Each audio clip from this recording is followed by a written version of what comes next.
Okey, bismillahirrahmanirrahim. Assalamualaikum warahmatullahi taala wabarakatuh. Apa khabar? Dan assalamualaikum orang Kundasang. Okey. Waalaikumsalam warahmatullahi wabarakatuh. Kabar baik. Alhamdulillah ya.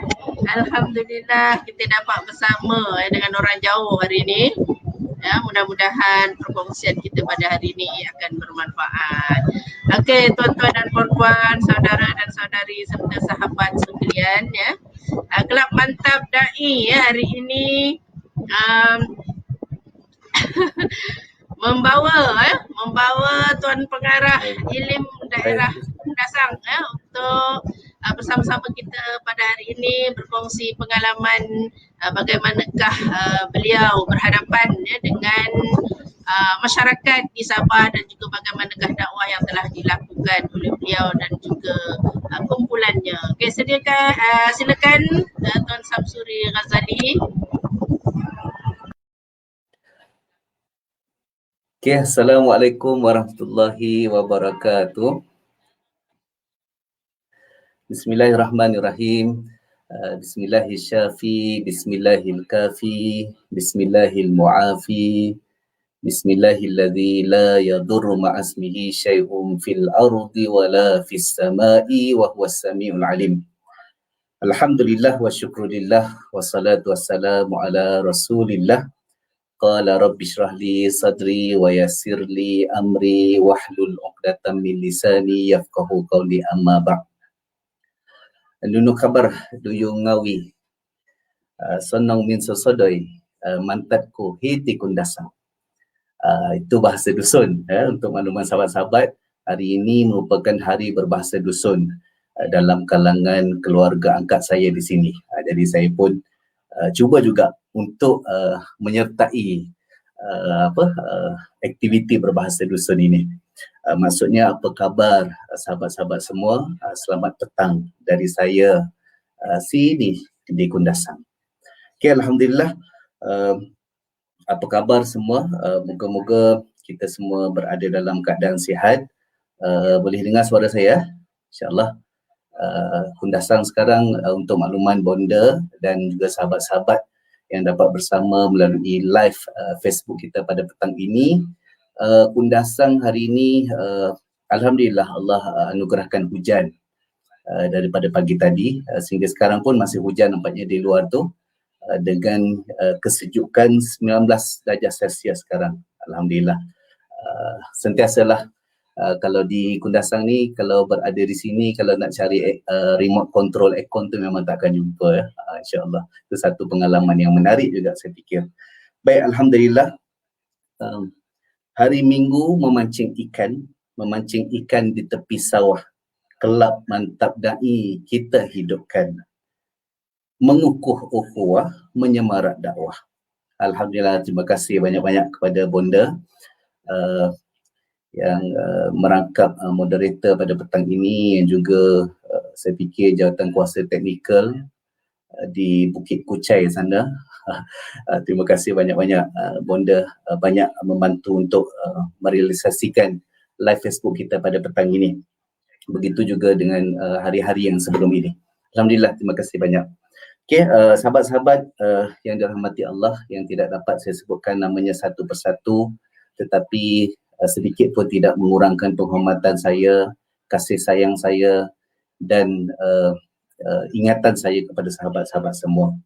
InsyaAllah dalam masa 10 hingga ke 15 minit ini izinkan saya untuk berkongsi, maka izinkan saya juga untuk meminjam telinga dan mata, iaitu pendengaran dan penglihatan sahabat-sahabat semua yang mana mendengar mungkin tidak melihat ataupun melihat dan mendengar. Mohon izin dalam masa 10-15 minit untuk kita berkongsi ilmu Allah Subhanahu Wa Taala. Ilmu Allah ni tak akan habis kan?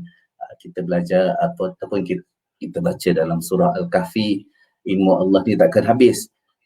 Kalaupun seluruh pokok, ranting-ranting, dahan dijadikan pen dan seluruh air lautan dijadikan dakwat untuk menulis ilmu Allah ini, tidak akan habis. Jadi itulah kita sebagai hamba Allah, maknanya setiap hari memang tugas kita mencari mencari dan terus mencari ilmu. Dan melalui kelab Mantap Da'i ini juga, melalui wadah live Facebook pada petang ini juga, insyaAllah juga merupakan majlis ilmu insyaAllah. Baik, sahabat-sahabat yang mulia, Imam Hasan Al-Basri mengatakan dunia ini hanya ada 3 hari saja. Dunia ini ada 3 hari saja. Okey. Hari kemarin ataupun semalam merupakan hari yang telah berlalu. Dan hari yang telah berlalu itu pastilah akan menjadi kenangan, kan, akan menjadi satu pengalaman. Tak kiralah sama ada pengalaman baik ataupun pengalaman buruk, kenangan yang manis, kenangan yang indah ataupun kenangan yang pahit. Begitu juga yang kedua adalah hari esok. Hari esok adalah hari yang belum pasti kita akan berjumpa. Apatah lagi kalau kita tengok musim-musim COVID ini, saya tidak mengatakan orang lain. Saya berhijrah kali kedua ke Sabah ini, di Bumi Kundasang ini sudah 10 bulan. Dan saya tidak ada berpeluang lagi untuk balik menjenguk ibu, ayah dan keluarga saya yang berada di Felda Keratung 1 sekarang. Moga-moga Allah rimbuni afiat buat mereka semua. Begitu juga sahabat-sahabat semua, keluarga-keluarga sahabat semua.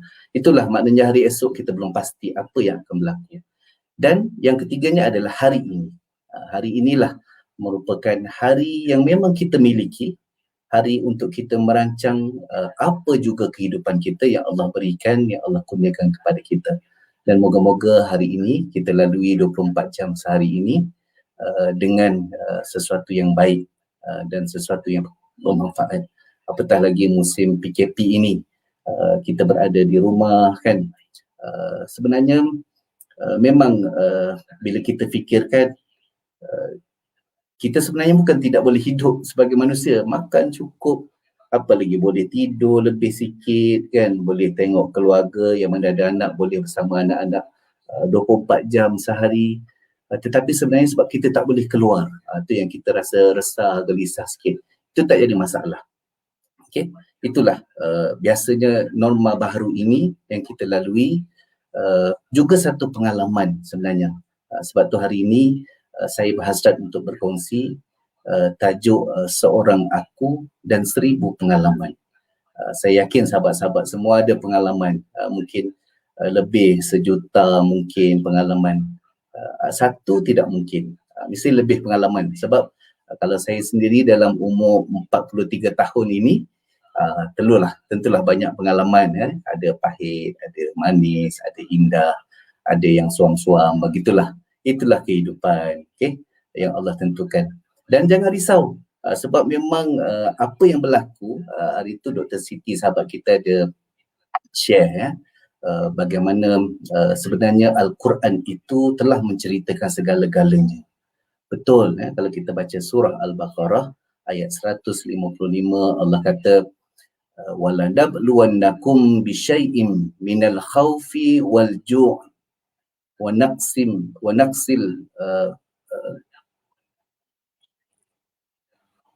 minal khawfi wal ju' wa naqsil minal amwani wal anfus wath thamarat wa basyiris sabirin. Okey, ini yang Allah telah nyatakan dalam Al-Quran. Memang Allah akan uji kita bisyai'in minal khawf, dengan ketakutan, wal ju' dengan kelaparan. COVID ini sangat rapat dengan dua perkara ni, ketakutan, kelaparan, wa naqsim minal amwal, dan kita rasa kekurangan harta. Sahabat-sahabat kita, saudara-saudara kita yang dalam bisnes rasa kekurangan. Wal anfus, dengan jiwa. Jiwa ni memanglah Dr. Siti ada tu share kan, kita rasa keluh kesah, takut, sedih dengan ujian yang melanda. Itu memang berlaku, wathamarat, dan pertanian ataupun hasil tanaman. Tetapi Allah berikan akhirnya wabasyiris sabirin, berilah kabar gembira kepada orang-orang yang sabar. Itu yang kita nak. Moga-moga walaupun berbagai ujian, kita rasa takut, lapar, kurang dan sebagainya, tetapi kita ni termasuk dalam orang yang wabasyiris sabirin. Baik sahabat-sahabat yang dirahmati Allah sekalian,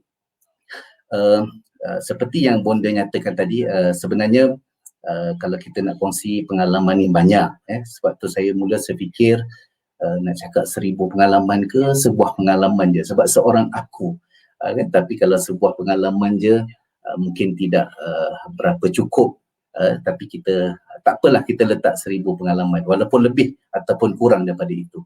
Sahabat-sahabat yang dimuliakan Allah, kalau kita cerita pengalaman, sebenarnya memang perjalanan hidup kita ni terlalu jauh. Ada jatuh, ada bangun, dan kita bangkit terus berlari dan kita akan teruskan meneruskan kehidupan selagi mana diizinkan oleh Allah Subhanahu Wa Taala. Hijaz dalam nasyid dia ada sebutkan, tadi bonda bagi tahu gambar poster tu dengan basikal tua, jadi kena nyanyi lagu basikal tua, tapi saya tak nak nyanyi basikal tua lah. Okey, nanti kan makin hujan pula.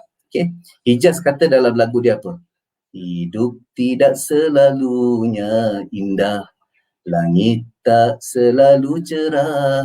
Cukuplah, itulah. Nanti kan kalau lebih-lebih tak dicari makan pula artis lain kan. Okey, baik. Sahabat-sahabat yang dirahmati Allah, apabila kita bercerita tentang pengalaman, terlalu banyak pengalaman ya. Saya berfikir apa pengalaman yang kita boleh berkongsi. Sahabat-sahabat yang lain sebelum hari-hari yang sebelum ni ada bercerita tentang pengalaman sebagai pensyarah, pengalaman sebagai da'i, pengalaman sebagai dulu sebagai murid dan sekarang sebagai pensyarah, perjalanan bagaimana sebuah perjalanan rasa untuk mencapai cita-cita menggapai segulung PhD. Itu sahabat-sahabat. Tetapi saya yakin sahabat-sahabat semua banyak pengalaman. Tak kiralah, sebenarnya bila kita berada di dunia ini pun kita dah berjaya. Tu kita dah berjaya. Jangan kita rasa kecil hati. Ramai sebenarnya sahabat-sahabat saya walaupun dah ada degree, dah ada master, tapi masih belum ada rezeki untuk bekerja. Tetapi jangan kecil hati. Sebenarnya memang dah cukup bahagia. Kerana bahagia itu adalah subjektif. Mungkin Allah belum rezekikan kita bekerja, tetapi Allah rezekikan kita jadi suami ataupun isteri sepenuh masa di rumah. Baktinya lebih pada keluarga. Ataupun sahabat-sahabat yang Allah takdirkan, dia tidak ke mana-mana, tidak keluar dan sebagainya, tetapi dia menjadi seorang anak yang soleh dan solehah. Boleh menjaga ibu dan ayah dia 24 jam sehari. Ini satu pengalaman yang cukup mahal, yang tak semua kita perolehi. Bonda ada kongsikan setiap malam bagaimana cerita pengorbanan seorang ayah. Itu sebenarnya kita kecil-kecil dulu je kita banyak pengalaman dengan ayah. Bila dah besar, kita dah kerja, kita berhijrah, kurang pengalaman tu. Jadi kita sebenarnya kita kagum dengan sahabat-sahabat kita yang Allah tidak memberi, masih menangguhkan rezeki untuk bekerja ataupun mencari ruang pekerjaan, tetapi Allah rezekikan peluang dan ruang untuk berbakti kepada ibu dan ayah. Ini satu pengalaman yang cukup berharga, memang tidak boleh dijual beli. Sahabat-sahabat yang dirahmati Allah, kalau kita boleh, kalau izinkan saya boleh berkongsi sedikit pengalaman. Saya anak Felda, ayah saya lahir di negeri Cik Siti Wan Kembang, orang Kelantan lah. IC memang 03 kan. Okey, tetapi umur 4 bulan ayah saya berpindah ke Felda Keratung 1 di Pahang. Jadi memang 43 tahun, 34 pula perasan muda kan. Tengok kepala memang baby lagi. Tapi jangan perasan sangat. Okey, umur 43 tahun ni memang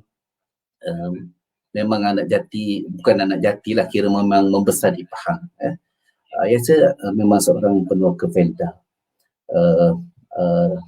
Dan ayah saya memang Allah telah jemput kembali ke pangkuannya pada 23 Disember 2015. Itu pun antara pengalaman yang sedih bagi keluarga kami, tetapi kami redha. Memang sampai masanya Allah panggil beliau untuk kembali ke pangkuannya. Baik, cerita tentang pengalaman anak Felda ini sebenarnya saya nak kongsi mungkin bersama adik-adik Jabatan Dakwah ataupun adik-adik saya yang masih belajar. Sebenarnya saya dapat pengalaman ni dan saya fikir cukup berharga sebenarnya. Saya ingat masa saya pergi Temuruga untuk berkhidmat di JAKIM, ya.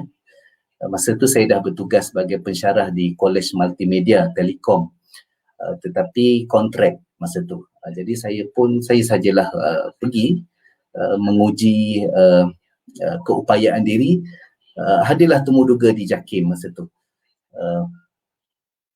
Pendek saja soalan. Dia suruh saya perkenalkan diri, taaruf sebagainya. Jadi bila dia tanya saya, ceritakan tentang pengalaman bekerja. Oh, saya pun ceritalah. Oh, pengalaman semua yang hebat-hebat. Jadi researcher, sama dengan sahabat saya, saudari Juwairiyah, di syarikat majalah Anis masa tu, Ummu Hani mana, bersama ayah Ummu Hani masa tu. Okey. Saya ceritalah pengalaman jadi jurubahasa Arab, cerita. Tapi panel tu dia tengok saya, dia senyum je. Lepas tu dia tanya, awak anak Felda kan? Dia kata, betul, ya saya anak Felda. Awak tak pernah pergi ladang? Dia kata.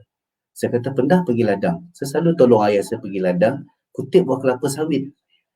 Bahkan kelapa sawit tu kami rebus, makan. Tu zaman-zaman dulu kan. Awak tahu tak? Terus intonasi dia berubah. Sahabat-sahabat intonasi berubah. Awak tahu tak? Itu sebenarnya pengalaman paling berharga dalam hidup awak, dan itu pengalaman pertama. Saya masa tu terus rasa macam teringat ibu dan ayah di kampung, dan benar apa yang dikatakan. Itu dari sudut emosi. Dari sudut kerjaya saya kata, habislah aku memang tak dapat dah ni kerja JAKIM ni kan. Okey. Tapi kita dah diajar adab menghadapi Temuruga, jadi kita minta maaf. Ya. Betul, minta maaf. Terima kasih Tuan ingatkan saya kepada pengalaman itu. Jadi memang berharga sangat. Jadi alhamdulillah pengalaman itu sebenarnya telah membesarkan kita. Jadi saya pesan kepada sahabat-sahabat, adik-adik ataupun saudara-saudara saya yang masih belajar, bila kita menghadapi Temuruga, satu tip sebenarnya, sebab tu kalau saya jadi panel Temuruga, saya bawa balik pengalaman tu. Saya akan cerita, suruh tolong ceritakan latar belakang keluarga dan ceritakan sedikit pengalaman. Ramai calon yang dengan bangganya seperti saya dulu cerita tentang pendidikan yang tinggi. Bila kita suruh cerita tentang latar belakang keluarga, dia lupa pun nak cerita tentang ayah dia. Kadang-kadang cerita tentang pekerjaan ayah dia lupa. Bila saya tanya, ayah kerja apa? Ayah kerja nelayan je. Contoh begitu. Saya tanya, kenapa ada je? Sebab saya ingat yang saya kena dulu, jadi saya kongsi. Awak tahu tak, dia kata, kerja nelayan awak pernah ke Buloh? Tidak pernah, dia katakan tidak pernah. Jadi jangan lupa. Dah susah ada calon perempuan tu, saya ingat masa saya jadi panel Temuruga untuk guru kafa di Kelantan dulu, menangis calon tu. Saya rasa salah lah pula kan. Tapi sebenarnya saya nak kongsi dengan adik tu, memang dia dapat pun dia layak, tapi kita nak share bahawa sebenarnya jangan lupa itu pengalaman itu, dan jangan kita lupa untuk menceritakan, untuk kita ceritakan dengan bangga siapakah ibu dan ayah kita. Jadi sahabat-sahabat yang dirahmati Allah sekalian, dah 17 minit nampaknya. Kita janji tak boleh lebih 10 ke 15 minit saja. Jadi saya fikir mungkin sampai di sini saja untuk hari ini. Mungkin kita boleh berkongsi dalam ruang yang lain, kerana bagi saya, bila kita dah hadir Temuruga sebenarnya, ataupun kita dah habis belajar, kita dah berjaya sebenarnya. Dah berjaya dalam hidup. Macam kita tengok rancangan realiti lah, ataupun pertandingan realiti lah contoh yang masuk dalam, dia dah berjaya sebenarnya. Tapi bagaimana dia persembahkan masa itu, ketika itu, di situlah perlunya pengalaman. Okay? Banyak sebenarnya pengalaman. Jadi itulah saya rasa sekadar itu dulu. Masa tidak mengizinkan, insya-Allah sekiranya ada ruang, kita boleh berkongsi untuk siri yang kedua. Sebab tu saya kata 1000 tadi, baru satu pengalaman kan. Banyak sebenarnya. Tetapi insya-Allah inilah pengalaman yang mematangkan hidup kita. Insya-Allah sahabat-sahabat yang dirahmati Allah sekalian, sebagai kesimpulannya ada 3 perkara yang saya nak kongsi bersama. Yang pertama sekali, kita adalah kita. Kita adalah kita. Jangan lupa siapa kita, kerana dan percaya pada diri kita. Allah memang cipta kita dalam sebaik-baik kejadian. Laqad khalaqnal insana fi ahsani taqwim. Sebaik-baik kejadian itu subjektif juga. Allah je yang tahu. Kan? Ada anak macam anak bonda contohnya Arsyad, apa khabar Arsyad? Kan Arsyad. Dilahirkan begitu, tetapi Allah anugerahkan dia dengan kelebihan yang kita tidak punya. Ya, adik saya pun sama, adik saya ada seorang demam panas. Jadi dia lambat bercakap semua, dia tak boleh lambat membaca. Tetapi Allah anugerahkan telinga dia, subhanallah, maha hebat. Kalau kita duduk dalam rumah, kita bising-bising pun dia boleh dengar, dia boleh cakap ada orang datang. Dia dengar bunyi. Kalau bunyi telefon pun dia dah boleh trace dah. Siapa telefon? Tu Pak Lang telefon, dia kata. Itulah kelebihan yang Allah bagi pada dia.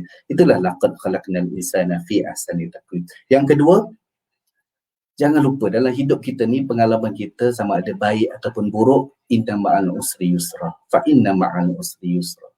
Allah sebut lagi, la yukallifullahu nafsan illa wus'aha. Jadi ini yang berikan semangat pada diri kita. Jangan kita lugi ataupun jangan kita lari daripada nasihat-nasihat Al-Quran kepada diri kita. Dan yang terakhir sekali, insya-Allah benarlah pepatah Arab menyebut laula murabbi ma araftu rabbi. Kalau bukan kerana guruku, maka tidak akan aku kenal Tuhanku. Terima kasih semua yang pernah menjadi guru saya, terutamanya mek saya di kampung, arwah ayah saya, keluarga saya, termasuk juga bonda, guru-guru saya, pensyarah-pensyarah saya dulu. Terima kasih. Begitu juga pengalaman dalam hidup kita. Itu juga merupakan pengalaman yang sangat berharga pada diri kita. Sekadar itu dulu, sahabat-sahabat semua, sebagai peringatan bersama, jangan lupa untuk majlis kita esok, Majlis Jalinan Ukhuwah pada 7 Jun 2021 jam 10 pagi. Saksikan live di Facebook Kelab Mantap Da'i. Ponsikau Tagayo. InsyaAllah. Terima kasih. Kita jumpa lagi. Wallahualam. Alhamdulillah. Begitulah sebenarnya kehidupan itulah sebenarnya universiti hidup kita. Kita dah masuk universiti tapi rupanya kita dah lama dah masuk universiti kan. Kita belajar macam-macam daripada kecil sampailah kita dewasa. Di situlah sebenarnya pengajaran dan juga pendidikan yang kita terima daripada persekitaran, terutama daripada ayah dan ibu kita. Okey, sekian saja untuk kali ini. Terima kasih orang Kundasang. Doakanlah kami dapat lagi pergi ke sana. Kita jumpa lagi ke sana di sana di lutut Gunung Kinabalu. Lutut ke di bahu tu? Okey. Terima kasih kepada yang sudi turut menyokong siaran ini. InsyaAllah kita jumpa lagi. Malam ni kita jumpa insyaAllah. Dan kita jumpa lagi sehinggalah 7 hari bulan untuk waktu kemuncak pertemuan kita. Sudi-sudikanlah untuk hadir ke dalam grup ini. Sekian saja. Wabillahi taufiq wal hidayah. Assalamualaikum warahmatullahi wabarakatuh. Waalaikumsalam warahmatullahi wabarakatuh. Okey, terima kasih.